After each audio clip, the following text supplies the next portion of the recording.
Audio Jungle.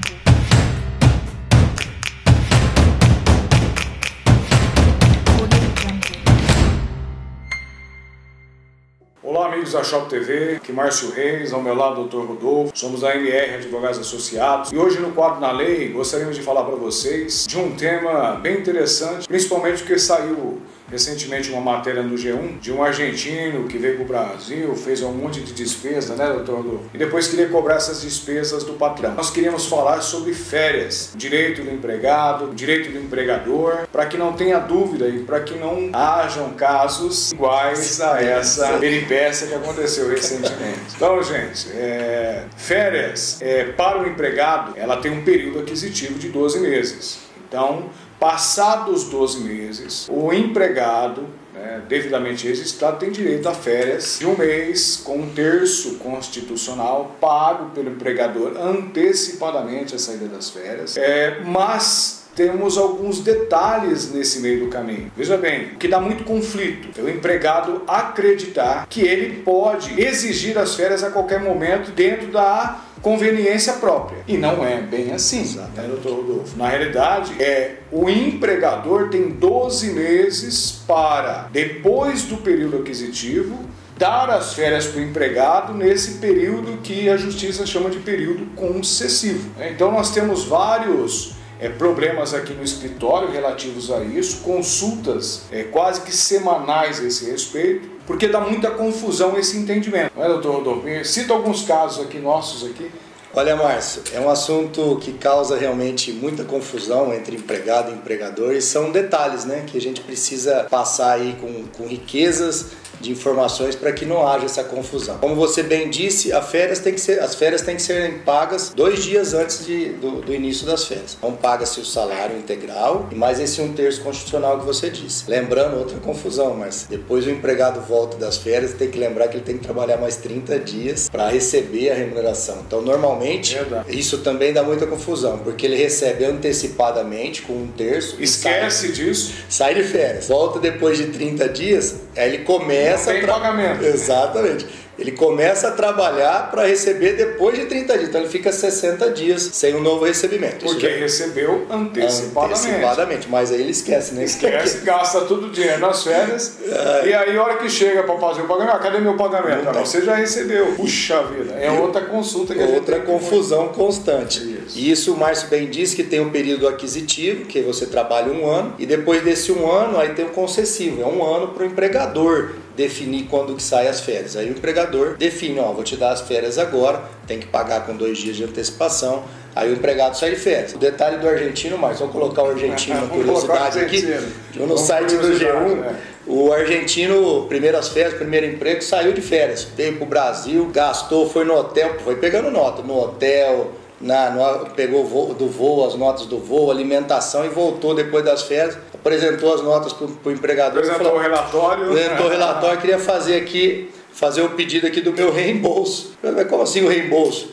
Não são férias remuneradas? Eu saí de férias remuneradas, eu estou pedindo reembolso. Mas nada disso. Primeiro emprego, sem as informações aqui que a gente está passando. E é uma curiosidade para a gente trazer nesse meio. Mas as férias têm muitas particularidades, né, Márcio? Tem também o detalhe que o empregador pode, a pedido também do empregado aí, lógico que tem que ser em comum acordo, o empregado pode vender só 10 dias de férias. Sim. Né? Outra coisa que é importante Interessante. O empregado pode vender 10 dias de férias e 20 dias ele tem que descansar, porque o objetivo das férias é realmente descansar, não é isso? Sim. E aí, depois disso também tem que falar, Márcio, que é outro caso também que gera algumas curiosidades, em relação a quando você pode perder esse período de contagem de férias. Verdade, isso é muito interessante. Muita gente acha que fica afastado mais de 6 meses, mesmo que em períodos distintos, mas somando dá mais do que 6 meses e acredita que está valendo ainda o período. E isso realmente não é permissivo, né, doutor Rodolfo? Exatamente. Então, assim, quem tem uma férias vencida, que é aquele que a gente falou de período aquisitivo, essa não perdeu ele mais. não perde mais. Aí ontem eu tive uma consulta sobre isso. Aí Olha uma pessoa me perguntou, ele afastou pelo INSS, afastou 1 mês, 2 meses, 3 meses, aí foi prolongando, e ele já tinha ficado afastado mais de 6 meses. Ele me ligou questionando se ele tinha perdido as férias. Aí o que eu respondi para ele, se você tinha férias vencidas já integrais, você não perde. Mas se você tinha férias proporcionais, 5 meses, 6 meses... No período aquisitivo. No período aquisitivo, não tinha completado uma férias ainda, sim, você ficou afastado mais de 6 meses... Nesse período aquisitivo. Aí você vai zerar, vai recomeçar quando voltar. Começa a contagem tudo de novo. Novamente. É uma particularidade da lei. Interessante das pessoas terem esse conhecimento, porque realmente elas não... Né, é uma situação que dá muita discussão. Dá. A hora que o empregado é informado pela empresa, olha... Se você tinha 3 meses lá, 4 meses, zerou, ele fala, pô, mas isso, né, já vai consultar o advogado, que isso não é possível que isso ocorreu. Exatamente o que aconteceu. Ele foi informado e ficou, não confiou na informação. O que o pessoal não sabe é que quando há afastamento, esse afastamento é considerado uma lacuna no contrato de trabalho. Há uma suspensão do contrato de trabalho nesse período. Então, por isso que essa confusão geralmente ocorre, né, doutor Rodolfo? Mas, mesmo assim, se você tem alguma dúvida, procure um advogado da sua confiança, né? Porque nem sempre o empregador também está fazendo uma coisa legítima. Pode acontecer o empregador estar querendo se aproveitar de alguma coisa, ou o empregado também se aproveitar de algum direito que eventualmente pensa que tem e não tem, né? Então, mas mesmo assim, para esclarecimento, tanto o empregador no ramo de direito empresarial, no direito do trabalho, quanto o empregado pode consultar um advogado da sua confiança para esclarecer eventuais dúvidas relativas ao contrato de trabalho.